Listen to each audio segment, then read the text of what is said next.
and welcome back for another deep dive. Today we are tackling the world of weight loss drugs. Oh, yeah.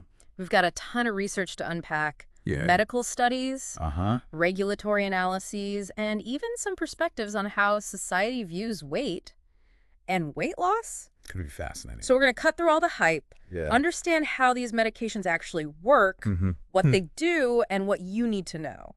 Absolutely. And, it's really exciting to see so much research and development happening in this field. Right. But it's also important to remember that these are powerful tools Yeah. with potential benefits and risks. So we're going to break it all down today and hopefully help you think critically, Sure. make informed decisions about your health. Exactly. So first things first. Okay. Can we just break down the types of weight loss drugs that are Sure. out there? Sure. I know there are prescription options Yeah. and over-the-counter options. What's the difference? So you're right. There are these two main categories. Okay. Prescription weight loss drugs are typically for folks with a BMI of 30 or higher, or those with a slightly lower BMI, but who also have weight-related health conditions, Okay. like type 2 diabetes or heart disease. I see. Think of those as like the series medications that need to be taken under a doctor's supervision. Okay.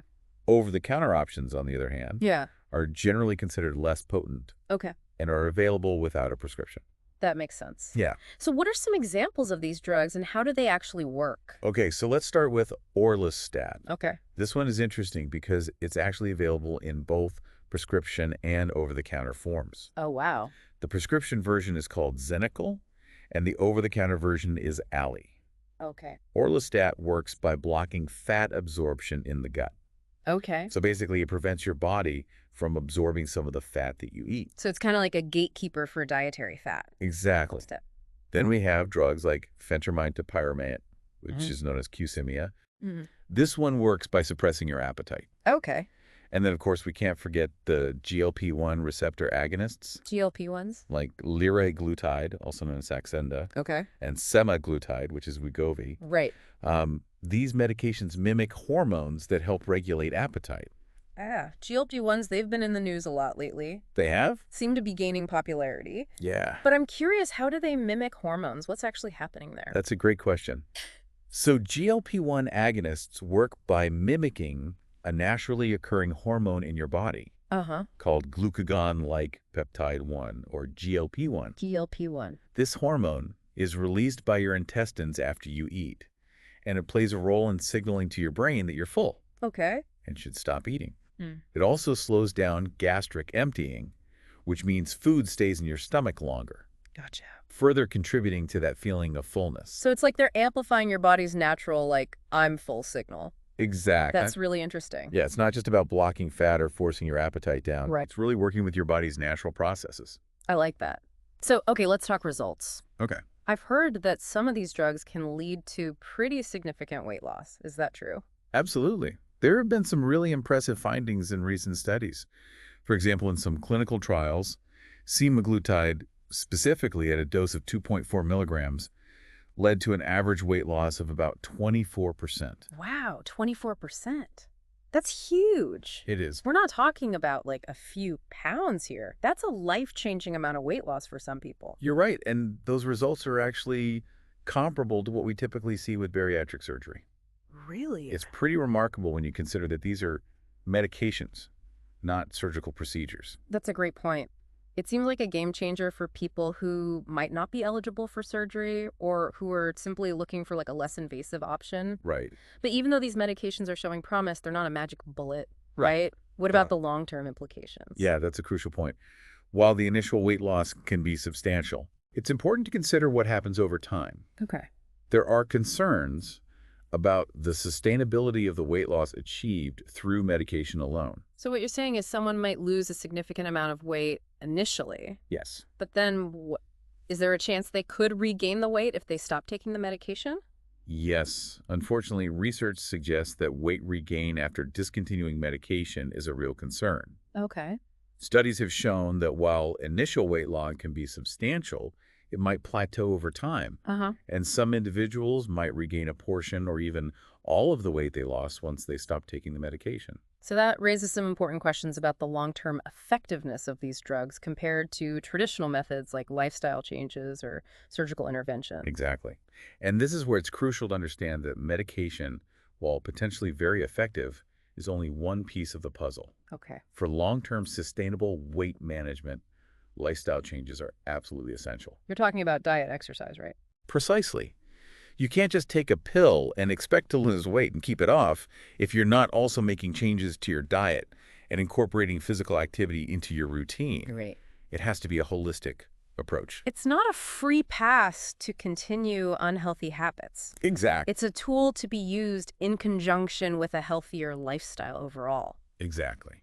Now, you mentioned earlier that these medications can have side effects. Yeah. What are some of the things people should be aware of? Of course. Right. Let's be upfront about the potential side effects. Okay. They don't happen to everyone, Right. but it's important to be aware of the possibilities. Some common side effects include nausea, headaches, and gastrointestinal issues. Uh-huh. Some people also experience changes in blood pressure or heart rate. Okay. Those sound like some pretty unpleasant side effects. Is there anything people can do to minimize those risks? Absolutely. Open communication with your healthcare provider is key. Okay. Regular checkups are crucial for catching any potential problems early on. And of course, maintaining a healthy diet, watching your portion sizes, and staying hydrated can go a long way in mitigating some of these risks. It sounds like it's all about making informed decisions and being proactive about your health. Exactly. It's not just about popping a pill and hoping for the best. Right. It's about having a real dialogue with your doctor about what's happening in your body. Exactly. Now let's shift gears a bit Okay. and talk about something that often gets overlooked. Okay. The long-term implications of using these medications beyond just weight loss. Okay. I'm all ears. What are we talking about here? One of the key issues is nutrient deficiencies. Okay.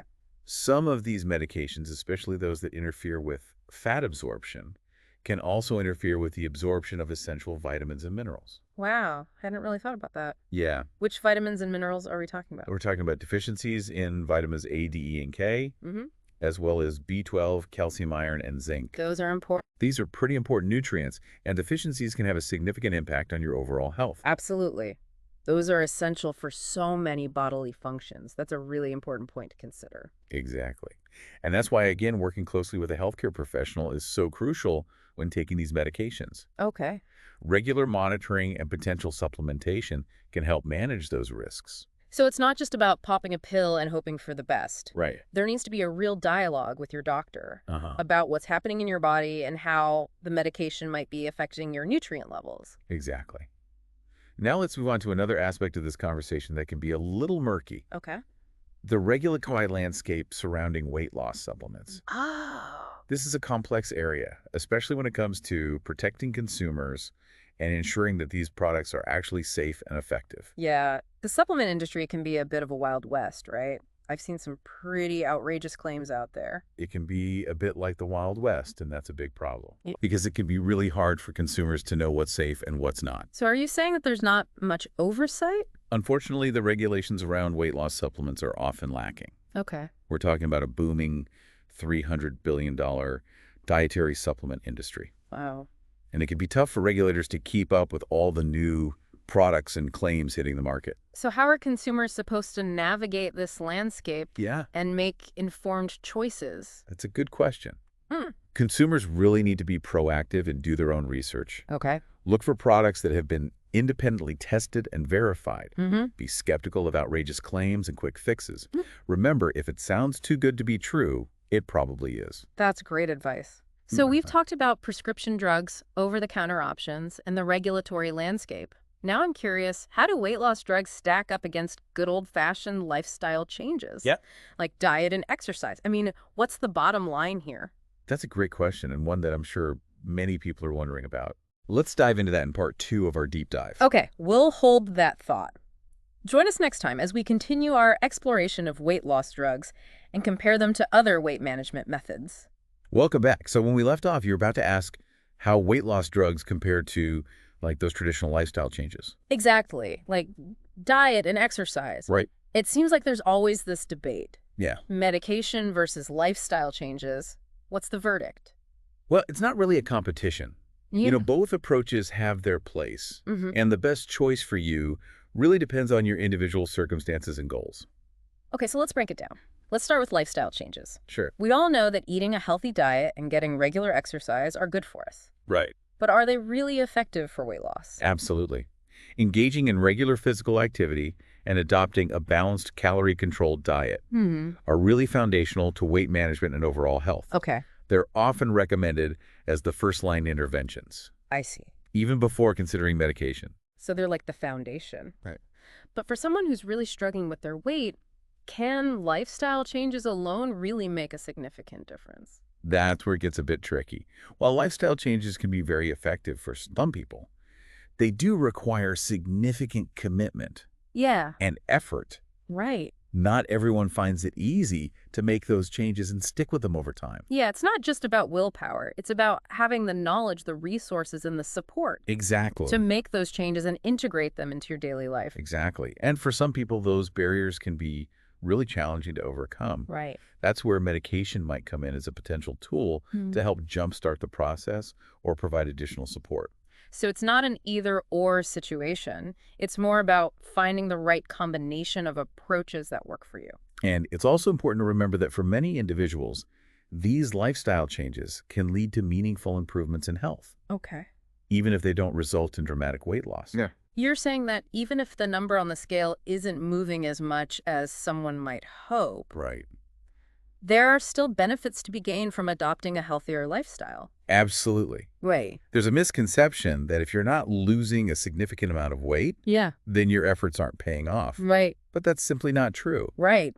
There are so many other benefits to a healthy lifestyle, Okay. including improved cardiovascular health, reduced risk of chronic diseases, increased energy levels, and a better mood. So while weight loss is often a primary goal, it's important to remember that it's not the only measure of success. Right. Sometimes the most important changes happen beneath the surface. I love that, beneath the surface. Yeah. You're right. Now, let's talk about another option Okay. that sometimes comes up in the conversation about weight management, Okay. bariatric surgery. Right.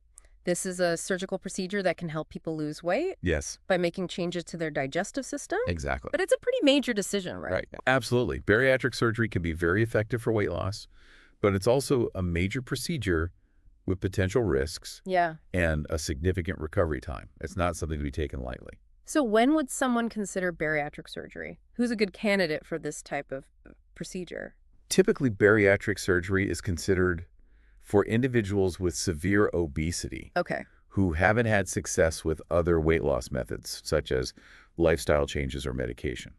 So it's kind of like a last resort? Not necessarily. It's more about finding the right approach for each individual. Okay.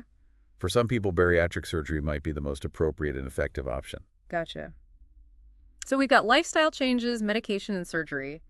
How do all these pieces fit together? How does someone decide which path is right for them? That's where having a conversation with a healthcare provider is essential. Right. They can help you weigh the pros and cons of each option and make an informed decision that's right for your individual health goals. It sounds like it's a very personalized decision. There's no one-size-fits-all approach to weight management. What works for one person might not work for another. Right. It's about finding what's best for you, your body, and your circumstances. That makes sense. Now, let's shift gears a bit and talk about something that can be a major barrier for people when it comes to weight loss drugs. Okay, Cost and accessibility. this is a crucial point Right. because even if a medication is highly effective, Right. it's not going to do much good if people can't afford it or access it easily. Exactly.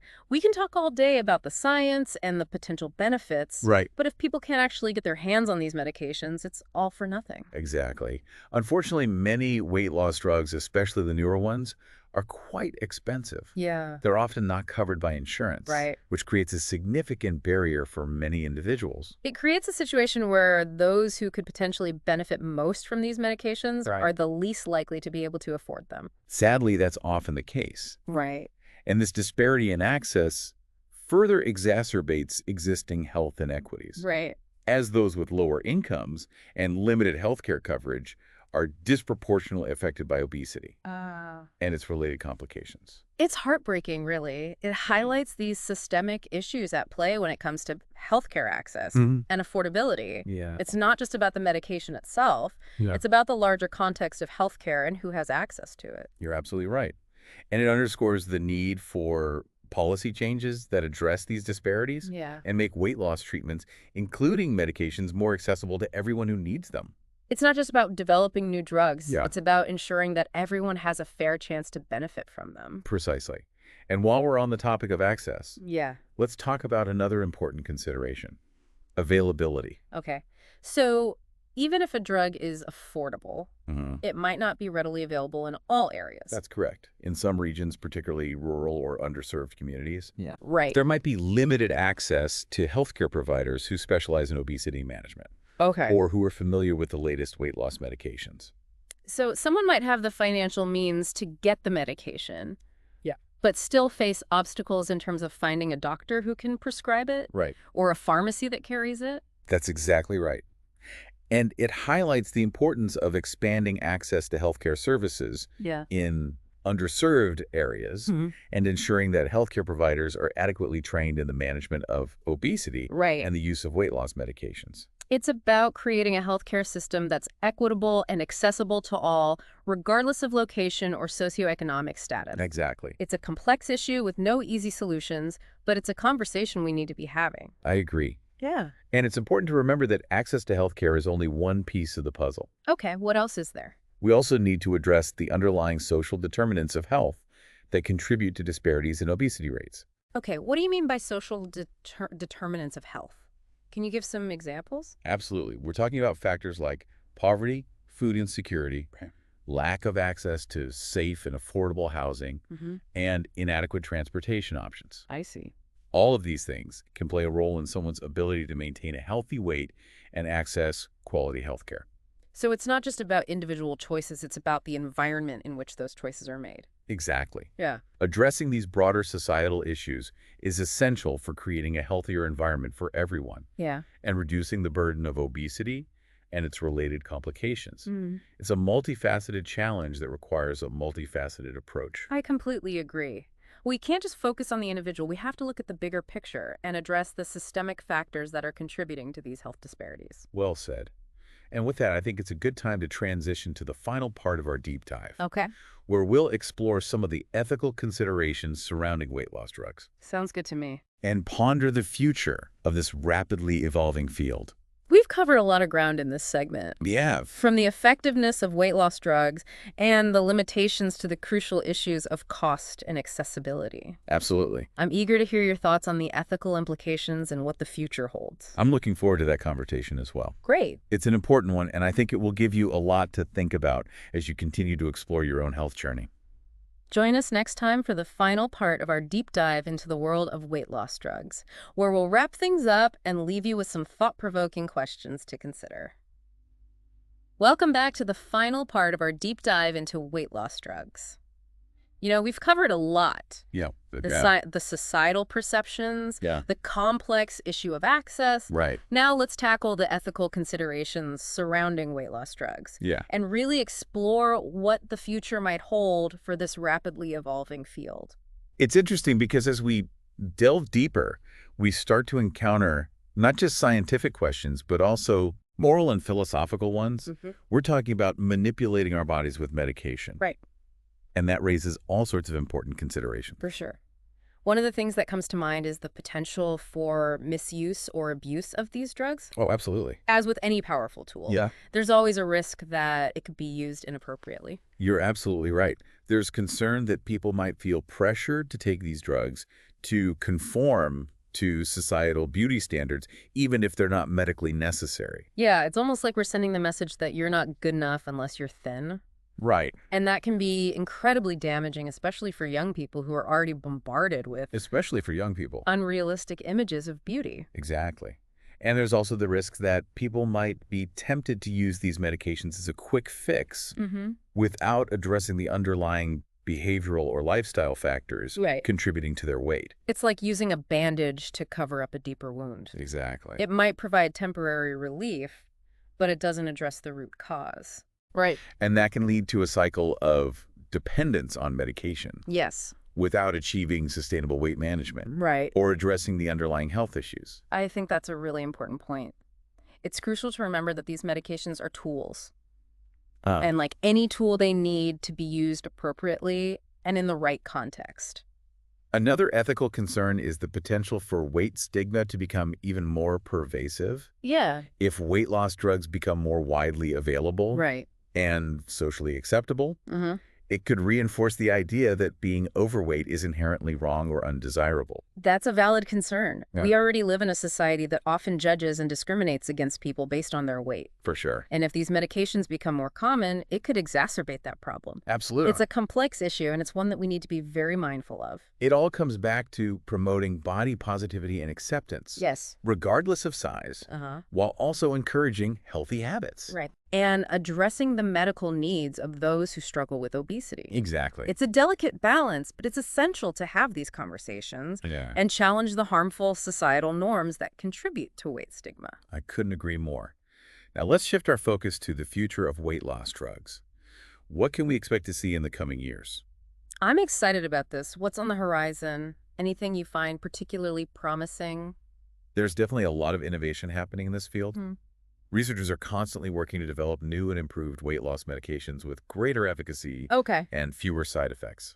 I like that. I'm always fascinated by the idea of personalized medicine. Mm-hmm. Is there a possibility that we'll see weight loss treatments tailored to an individual's genetic makeup or specific needs? That's definitely an area of active research. Yeah. Scientists are exploring the potential of using genetic testing to identify individuals who might respond better to certain types of weight loss medications Okay. or to tailor treatment plans based on an individual's unique genetic profile. It's amazing to think about the possibilities. It is. And beyond new medications, are there any other advancements on the horizon? Absolutely. There's growing interest in developing non-invasive technologies for weight loss, such as devices that stimulate certain nerves or alter metabolic processes. Wow, so it sounds like science fiction, but it's becoming increasingly real. It is. It's incredible how rapidly this field is evolving. It's really amazing. So as we wrap up our deep dive, Okay. I want to leave our listeners with a few thought-provoking questions to consider. I love that idea. It's so important to engage in critical thinking and explore the multifaceted aspects of weight loss and the use of medications. What questions do you have for our listeners? Here's something to ponder. If weight loss drugs become even more widespread and effective, how might that change our relationship with food, body image, and health? Will it lead to a greater acceptance of diverse body sizes, or will it further reinforce the pressure to conform to unrealistic beauty standards? And how will it impact our understanding of health and well-being? Will we become overly reliant on medication to manage our weight, or will it empower us to make healthier choices? Those are profound questions, and there are no easy answers. It's something we as a society need to grapple with as we navigate this new frontier of weight management. I think the key is to keep having these conversations, For sure. to be aware of the potential benefits and risks, Right. and to make sure that individuals are making informed decisions based on their own personal values and goals. That's a great takeaway. Your health journey is unique, and there's no one-size-fits-all solution. Right. Seek guidance from informed healthcare professionals, Uh-huh. stay curious, and be an advocate for your own well-being. That brings us to the end of our deep dive into the world of weight loss drugs. We've explored the science, the societal perceptions, the ethical considerations, and the future possibilities. We hope this deep dive has provided you with valuable knowledge and sparked some insightful reflections. Remember, knowledge is power, and critical thinking is key. Stay informed, stay engaged, and stay curious. And until next time, keep exploring, keep learning, and keep diving deep into the topics that matter most to you.